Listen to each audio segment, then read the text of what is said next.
Hello नमस्कार। म परमानन्द कुमार मण्डल। आज तपाईहरु समक्ष चाहिँ जब इनरिचमेन्ट भर्सेस जब इनलार्जमेन्ट कुनै पनि कम्पनी र कुनै पनि संगठनमा भित्रका कर्मचारीहरुमा त्यसलाई मोटिभेसन गर्नको लागि चाहिँ जब इनरिचमेन्ट र जब इनलार्जमेन्ट गर्ने गरिन्छ। दुईटै शब्द चाहिँ मोटिभेसनका फ्याक्टरमा काम गर्ने गरिन्छ। ह्युमन रिसोर्स म्यानेजमेन्टमा युज गर्ने दुवै टर्म चाहिँ यो जब डिजाइनका टेक्निक हुन् र यो चाहिँ म्यानेजमेन्ट टुलका एउटा पार्ट हुन्। अब हामी जब इनरिचमेन्टका बारेमा कुरा गरौँ। जब इनरिचमेन्ट भनेको कार्य समृद्धिकरण। इनरिच जब चाहिँ त्यो के हुन्छ, पदोन्नति हुन्छ, बढुवा हुने काम जब इनरिचमेन्टले गर्छ। जब इनरिचमेन्टमा बढुवा हुन्छ, यो पद चाहिँ बढ्छ। एउटा पदमा काम गरिरहेको मान्छे चाहिँ माथिल्लो पदमा बढुवा हुँदाखेरि त्यो के हुन्छ भने जब इनरिचमेन्ट हुन्छ। यसमा चाहिँ यहाँ हामी फिगरमा हेर्दाखेरि यहाँ हेरौँ, यो चाहिँ लेभल अफ रेस्पोन्सिबिलिटी यहाँ बढ्दैन। जस्तो कि यहाँ चाहिँ हेरौँ हामी नम्बर अफ टास्क र लेभल अफ रेस्पोन्सिबिलिटी।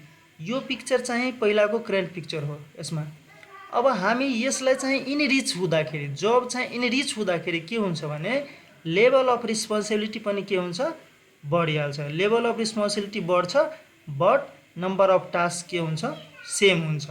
यसमा चाहिँ त्यसको रेस्पोन्सिबिलिटी बढ्छ। जब चाहिँ पदोन्नति हुँदाखेरि, जब बढुवा हुँदाखेरि उसको रेस्पोन्सिबिलिटी जब इनरिचमा बढ्ने गर्छ। अब हामी यसका डेफिनेसनहरु के हेरौँ। Job enrichment is a method of motivating employees whereas a job designed to have interesting and challenging tasks which can require more skill can increase pay। हामी चाहिँ जब इनरिचमेन्टमा के बुझ्छौँ भने जब इनरिचमेन्ट एउटा के हो, मोटिभेटिङ हो। त्यसमा भित्रका इम्प्लोयीहरूलाई मोटिभेट गर्ने फ्याक्टर हो, एउटा तरिका हो। यसले चाहिँ के गर्छ भने त्यस भित्रका इम्प्लोयीहरूलाई इन्ट्रेस्ट जगाउँछ र त्यस भित्रका च्यालेन्जिङ टास्क कामहरु गर्दाखेरि त्यो च्यालेन्जिङ चुनौतीहरु आउन सक्छ र आउँछ। Which can require more skill. यो जब इनरिचमेन्टमा के हुन्छ, मोर स्किल आवश्यकता हुन्छ। उसको चाहिँ स्किलहरु सिपहरु चाहिँ बढी आवश्यकता हुन्छ र त्यसमा इन्क्रिज पे, त्यसको पदोन्नति वा बढुवा हुँदाखेरि के हुन्छ त पे पनि, त्यसको स्यालेरीहरु इन्सेन्टिभहरु पनि के हुन्छ, बढ्ने काम गर्छ।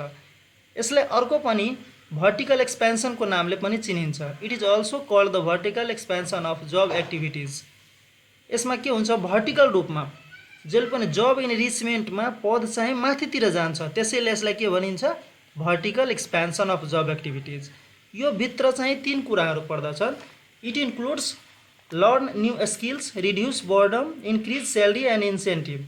हामीले पहिले लर्न न्यू स्किल्स के हो भने यस भित्र चाहिँ इम्प्लोयीहरुको, यसमा चाहिँ इम्प्लोयी वा कर्मचारीहरु बढी रिस्पोन्सिबिलिटी हुन्छ, जसकारण नयाँ क्षेत्रमा काम गर्ने अवसर प्राप्त गर्छ र यसमा कुनै पनि कामको निर्णय आफै गर्नुपर्ने भएका हुनाले बढी चुनौतीपूर्ण पनि हुन्छ। तर नयाँ सिप ज्ञान हासिल गर्ने मौका हो यो भनेर कार्य गर्ने अवसर हुन्छ यसमा।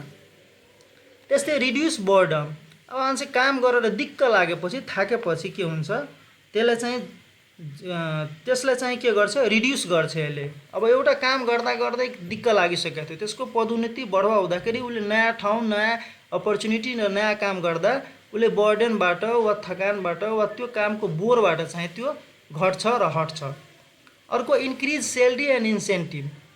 जब इनरिचमेन्ट हुँदाखेरि, त्यसको पद बढुवा हुँदाखेरि स्यालेरी र इन्सेन्टिभहरु बढ्ने गर्छन्। अब हामी जब इनलार्जमेन्टका बारेमा केही बुझौँ। जब इनलार्जमेन्टका बारेमा यसमा चाहिँ ल अफ रेस्पोन्सिबिलिटी के हुन्छ, बढ्दैन, बट नम्बर अफ टास्क चाहिँ उसको बढ्न सक्छ। जब इनलार्जमेन्ट भनेको, इनलार्ज यस वर्डले नै के बताउँछ भने जब चाहिँ बढ्ने गर्छ, यो फैलिन्छ, यो हरिजन्टल रूपमा फैलिन्छ र जब बढ्दाखेरि एकजना मान्छेले एउटा शाखाको काम गरिरहेको थियो, त्यही मान्छेलाई अर्को शाखाको पनि काम दिँदाखेरि, त्यो काम उसलाई मन पर्न सक्छ। उसलाई मन पर्ने खालका कामहरु दियो भने त्यो मोटिभेट भएर संगठनलाई राम्रो गर्नको लागि उले आफ्नो चाहिँ नलेज अनुसार आफ्नो स्किल अनुसार उसले चाहिँ काम। अनि यसमा के हुन्छ त नम्बर अफ टास्क बढ्छ बट लेभल अफ रेस्पोन्सिबिलिटी बढ्दैन। अनि जब इनरिचमेन्टमा के हुन्थ्यो लेभल अफ रेस्पोन्सिबिलिटी बढ्थ्यो but number of task is the same as that. जब इनलार्जमेन्टमा के हुन्छ भने नम्बर अफ टास्क बढ्छ, उसको काम बढ्छ, शाखा महाशाखा विभिन्न कामहरूलाई थप जिम्मेवारी दिन सकिन्छ बट उसको रेस्पोन्सिबिलिटी सेम रहन्छ, उसको रेस्पोन्सिबिलिटी बढ्दैन। अब यसका डिफिनेसन हेरौँ जब इनलार्जमेन्टका। Job enlargement means increasing the scope of a job. उसको चाहिँ जबको कार्यक्षेत्रहरू बढ्न सक्छ through extending the range of its job duties and responsibility general with the same level and periphery. उसको सेम लेभलमा सेम तहमा चाहिँ के हुन्छ उसको जबको ड्युटिज कामहरू काम कर्तव्य र उसको जिम्मेवारीहरू सेम लेभलमा रहन्छ, सेम रेन्जमा रहन्छ बट उसको कार्यक्षेत्रहरूको बढोत्तरी हुन्छ, कार्यक्षेत्र चाहिँ बढ्छ। पहिला एकजनाले कुनै कर्मचारीले एउटा शाखामा काम गरिरहेको थियो, त्यही कर्मचारीलाई अर्को शाखा थप जिम्मेवारी पनि दियो, त्यो नै के हो भने जब इनलार्जमेन्ट हो। Job enlargement involves combining various activities at the same level in the organization and adding them to the existing job। उसले सेम लेभलमा विभिन्न कामहरू, सेम लेभलमा विभिन्न क्रियाकलाप भएका विभिन्न कामहरू कम्बाइन रूपमा दिने गरिन्छ। त्यसले चाहिँ एकजना व्यक्तिबाट यसको अर्को मान्यता पनि के छ भने थोरै जनशक्ति लगाएर, थोरै म्यान पावर लगाएर बढी प्रतिफल प्राप्त गर्न सक्छ, बढी काम गराउन सकिन्छ। यसको अर्को मान्यता त्यो पनि रहेको छ। यो भित्र चाहिँ it includes variety of skills, improves earning capacity, wide range of activities. अब यसमा चाहिँ भेराइटी अफ स्किल्स विभिन्न शाखा महाशाखाहरूमा काम गर्दाखेरि यसमा काम गर्ने कर्मचारीहरू नयाँ सिप सिक्ने मौका प्राप्त गर्दछ। त्यस्तै इम्प्रुभ्स अर्निङ क्यापेसिटी, उसले चाहिँ अरू शाखाको काम गर्दाखेरि थप उसले केही इन्सेन्टिभ पाउन सक्छ कि भत्ताहरू पनि पाउन सक्ने हुन्छ, त्यसैले उसलाई अर्निङ क्यापेसिटी पनि इम्प्रुभ हुन्छ र अरू नयाँ नयाँ ज्ञान सिपहरू पनि हासिल गर्ने मौका पाउँछ। वाइड रेन्ज अफ एक्टिभिटिज, अब यसमा चाहिँ धेरै काम सिक्ने मौका पाई सङ्गठनलाई थोरै म्यान पावर प्रयोग गरी बढी प्रतिफल प्राप्त गर्ने क्षमता अभिवृद्धि यसले गर्दछ। वाइड रेन्ज, यसका एक्टिभिटिजहरू धेरै हुन सक्छ। एकजना व्यक्तिले विभिन्न शाखाहरूका काम गर्ने पर्ने भएका हुनाले यसका रेन्ज पनि के हुन्छ त वाइड हुन्छ। अब डिफरेन्स बिट्विन जब इनरिचमेन्ट एन्ड जब इनलार्जमेन्ट, हामीले चाहिँ यसका डिफरेन्स चाहिँ हेर्दाखेरि विभिन्न बेसिसमा हामी हेरौँ। यसको चाहिँ 9वटा बेसिसमा हामी डिफरेन्स हेर्दाखेरि यसका मिनिङ छन्। इट मिन्स इम्प्रुभमेन्ट, जब इनरिचमेन्टका इट मिन्स इम्प्रुभमेन्ट और increase with the help of upgrading and development. यसमा के हुन्छ जब इनरिचमेन्टमा इम्प्रुभमेन्ट हुन्छ, बढोत्तरी हुन्छ र उसको चाहिँ अपग्रेडिङ हुन्छ, बढुवा हुन्छ। But at the same thing job इनलार्जमेन्टमा it means to add more duties and increase workload. Job इनलार्जमेन्टमा उसको काम मात्रै बढ्छ, ड्युटी मात्रै बढ्छ, तर जब इनरिचमेन्टमा उसको चाहिँ तह बढ्छ, पद बढ्छ, उसको अपग्रेड बढुवा हुन्छ। त्यस्तै डिपेन्डेन्सी, जब इनरिचमेन्ट जब इनलार्जमेन्टमा डिपेन्डेन्ट हुन्छ। It is largely dependent on the job enlargement. जबसम्म तलका शाखा महाशाखाका कर्मचारीहरू काम गर्दैन तबसम्म जब इनरिचमेन्टलाई सफल हुँदैन। त्यसैले यो जब इनरिचमेन्ट के हो जब इनलार्जमेन्टमा डिपेन्डेन्ट हुन्छ। But job enlargement it is no dependent on job enrichment. यसमा चाहिँ के हुन्छ इनलार्जमेन्टमा डिपेन्डेन्ट, जब इनरिचमेन्टमा चाहिँ डिपेन्डेन्ट हुँदैन। त्यस्तै यसका नेचरका आधारमा हेरौँ। इट एक्सप्यान्ड्स भर्टिकली, जब इनरिचमेन्ट जहिले पनि के हुन्छ माथितिर जान्छ, त्यसैले यसलाई भर्टिकली भन्छ, इट एक्सप्यान्ड्स भर्टिकली। बट जब इनलार्जमेन्ट के हुन्छ सेम लेभलमा, एट द सेम लेभलमा फैलिने काम गर्छ, एक्सप्यान्ड हुन्छ, त्यसैलाई के भन्छ यसलाई होरिजेन्टल भन्छ, इट एक्सप्यान्ड्स होरिजेन्टली। अर्को रिक्वायरमेन्ट अफ स्किल्सको बेसिसमा हेरौँ। यसमा चाहिँ जब इनरिचमेन्टमा एडिसनल स्किल्स वा एक्स्ट्रा स्किल्स चाहिन्छ। It has requirement of additional skills but in job enlargement it has no requirements of additional skills. यसमा जब इन्लार्जमेन्टमा एडिसनल स्किल्स चाहिँदैन। त्यस्तै अब अब्जेक्टिभ, यसका उद्देश्यका बेसिसमा आधारमा हेरौँ।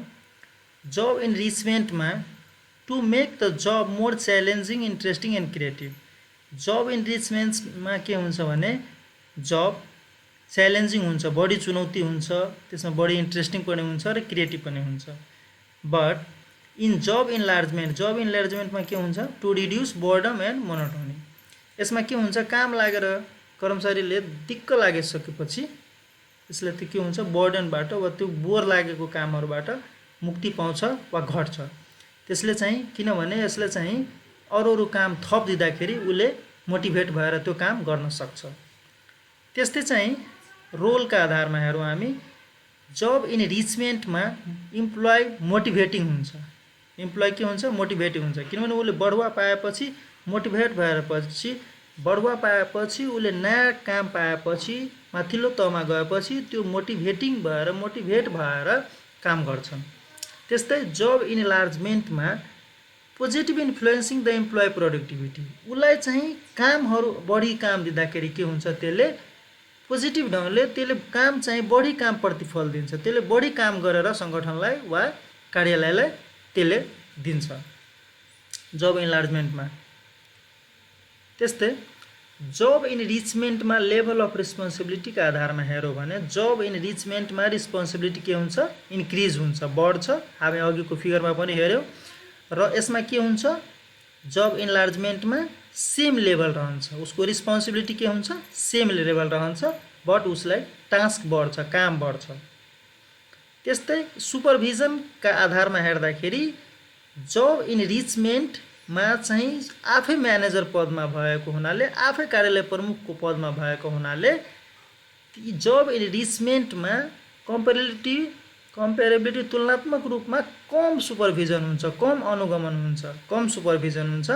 त्यस्तै जब इन्लार्जमेन्टमा चाहिँ के हुन्छ, त्यहाँ चाहिँ कार्यालय प्रमुखले पटक पटक चाहिँ तलका काम गर्ने शाखाहरूमा पटक पटक अनुगमन सुपरभिजन गर्छन्।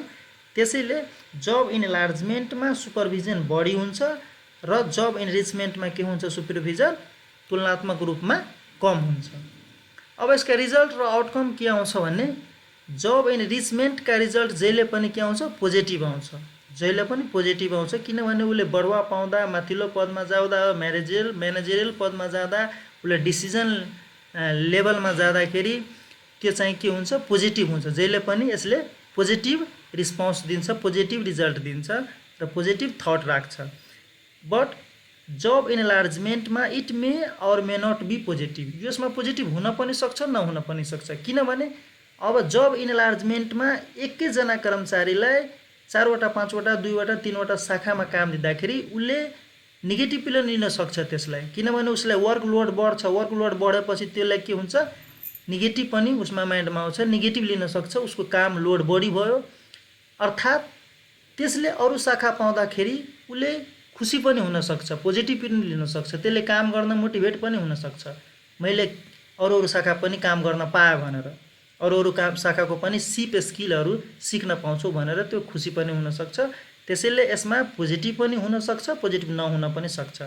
त्यसैले जब इनरिचमेन्ट इट इज अलवेज पोजिटिभ, यसमा जहिले पनि पोजिटिभ हुन्छ। र जब इन्लार्जमेन्टमा पोजिटिभ इट मे और मे नट बी पोजिटिभ, यो पोजिटिभ हुन पनि सक्छ, नहुन पनि सक्छ। त हस् त, धन्यवाद, थ्याङ्क यू।